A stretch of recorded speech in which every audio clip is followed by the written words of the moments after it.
What if I told you can get a temporary email address for free?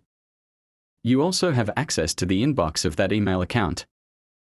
Yes, it is possible now. All you have to do is follow my steps till.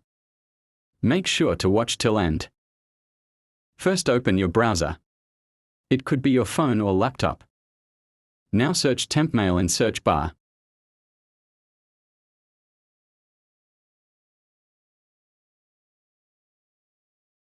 You need to go to this website appear at the top. Here you can get unlimited emails for free to do anything with that. It will take some time to load your new email address. You don't need to pay a single dollar for this. You can copy the email address like this. If you scroll to the bottom, you can see your inbox of the email that you got here. If you get any email or any OTP code, it will appear here. If you get any value from this video, make sure to like and subscribe. THAKS for watching.